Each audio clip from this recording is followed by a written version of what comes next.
Hey Hebrew fans, this is Todd. So, today we're going to open up Beastman.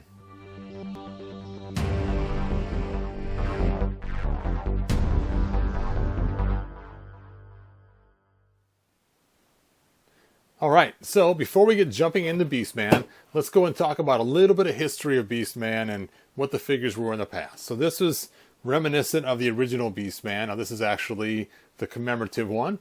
I remember as a kid seeing this figure in the store, and I thought he was supposed to be a clown. I didn't know he was supposed to be a savage beast. And I just saw his blue makeup and his white face, and I thought, oh. And I didn't even like this figure. I was like, who would want a figure like this? It's just some clown. Who wants some stinky clown? And then I found out how cool he was, and I actually started liking the character Beastman quite a bit.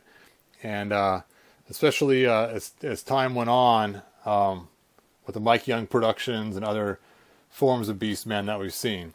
So I did take this Beastman here, and I went to G.I. Joe hair club for G.I. Joe and had them flock one for me.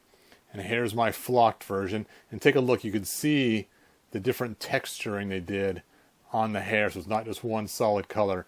And what's cool about this is the guys who made this, they usually make G.I. Joe hair, their process is so perfected that they actually, G.I. Joes don't lose value when they're done, and they're flocked by the guy who did this guy for me. So this is like professionally flocked.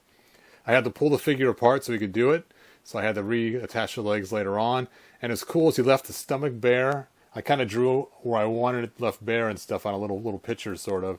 And then he left the head bald, which is kind of fun. And the guy did a really good job. And so there is my flocked versus my non-flocked Beastman.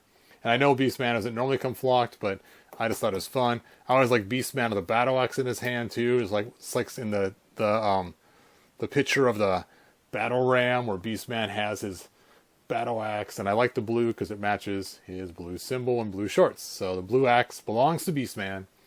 Of course, not everyone agrees with that, but that's okay. Then we had 2000X. Oh, and this guy was mammoth. But because they had to fit him inside a little box, they bent his knees extremely, and imagine his legs were straightened out. He'd be huge. And he had a cool feature where when you push the button, his arms go down. So you could take He-Man and have Beastman just clobber on him with both hands coming down. Or let me rearrange this so you guys can watch the slapping going on. Or just for a standard whip, you could also whip him too. So that was kind of fun. So 2000X He-Man or Beastman. So then we had the Classics Beastman, one of the first figures released in the Classics series. He was actually even released before Skeletor.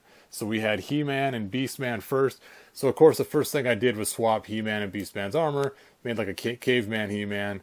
One of the first customs I made from my Classics.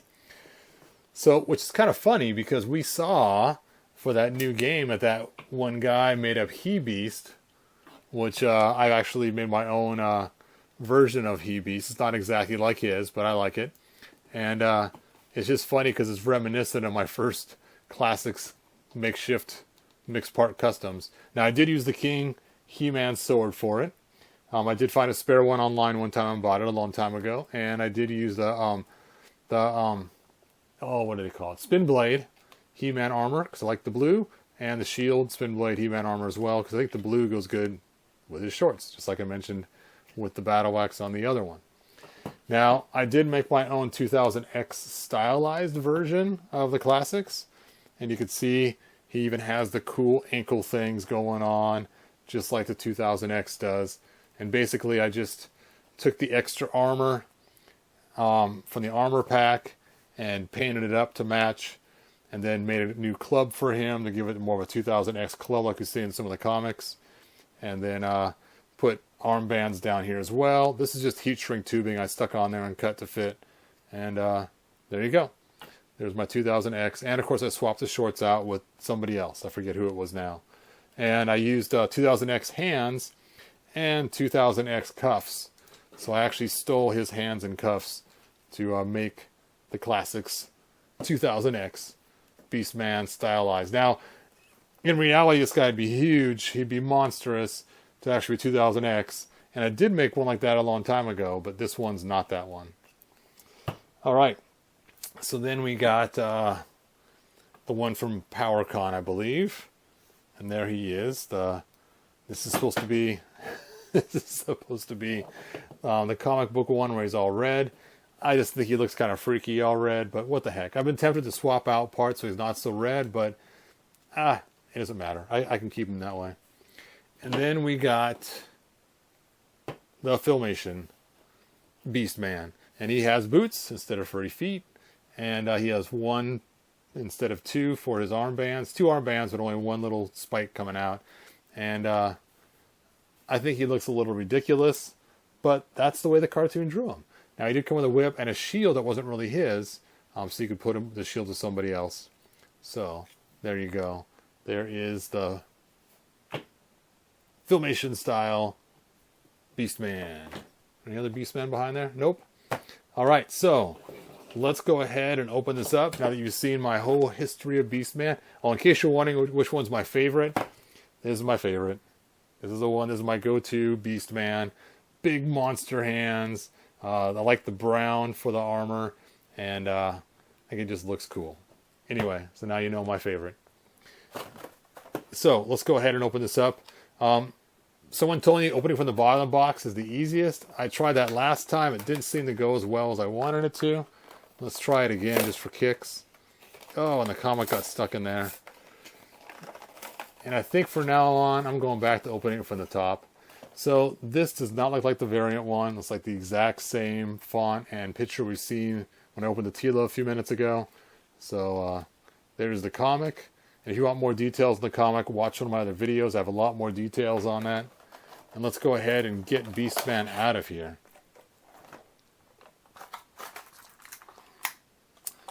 Let me go grab my scissors. All right, I got my scissors. Now, I noticed his face is kind of yellowish instead of white. That's kind of interesting. Let me throw an extra light on here for a minute. There we go. So you guys can see that. Maybe that's a little too bright. There we go. And so it does have kind of a yellowish tint to it. I know that sometimes you get some of the older Beastmans and you'll see kind of that yellowish tint. And this one does too. It's not quite as noticeable though. But I don't know how I feel about that yellow tint. But his teeth are definitely white. And he's got the blue on his cheeks right there too. Kind of cool. Let's get him out of here.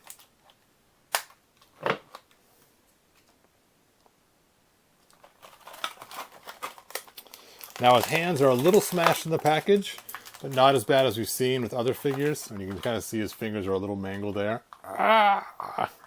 It's like someone slammed his fingers in a car door.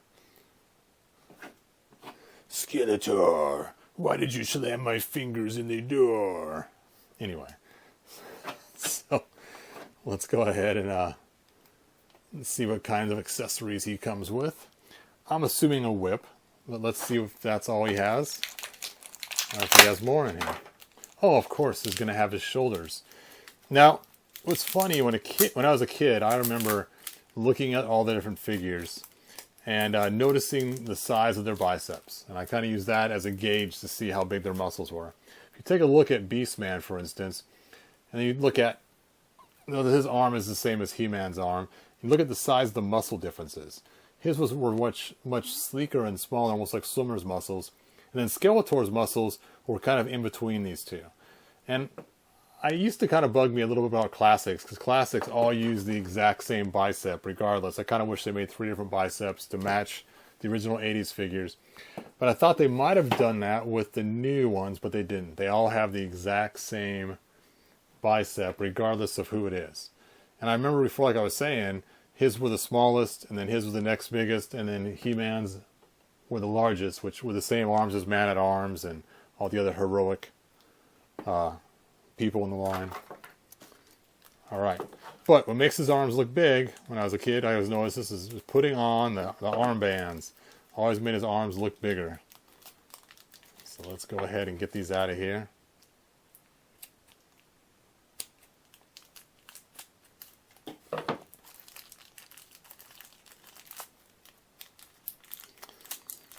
Oh, these bags sometimes. Okay, so there's his whip. Now, I always tried to fit his whip in his hand so that the cone was in his hand and then this went across the back. And that's kind of the way I've always stuck it in there, but they made this one so large, if you were to actually make it work that way, this hand would be pretty stretched out. And I think they just made it just to put his hand like this, which never made any sense because there's not a lot of control of the whip to hang on to it that way. But I'm going to put it in his open free hand, like that, because I just cannot change my ways. Ugh. Just smash that in there. I don't know, it still looks really bizarre. Okay, so now to figure out which one goes on which arm of these things. Let's see if first of all it has any markings on it that says right or left. I don't see any. Maybe that's an L for left. It's an L or a 7. Let's check this one and see if it has... Oh, this has an R, it looks like. Maybe.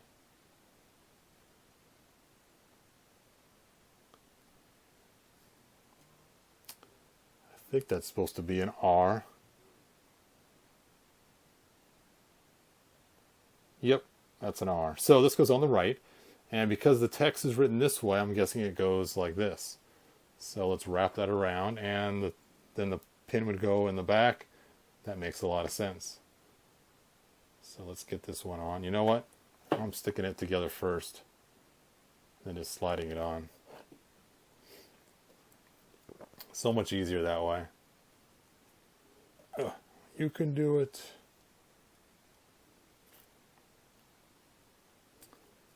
Alright, which means this one had the L.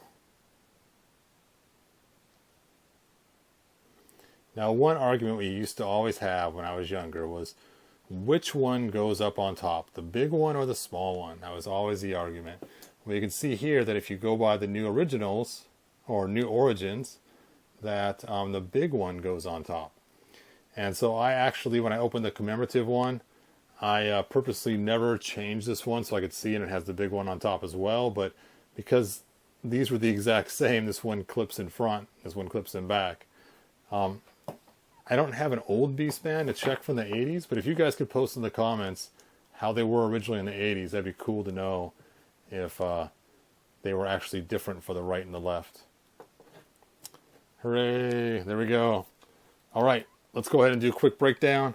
So his ankles move, his knees move, his spot here in the center moves, so you can pop this out off and put boots on and make it like a Filmation style. And then the same thing on this side.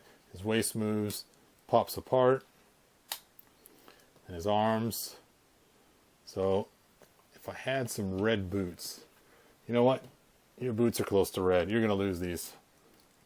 Sorry, 2000X He-Man. I just got to try this. Hoog!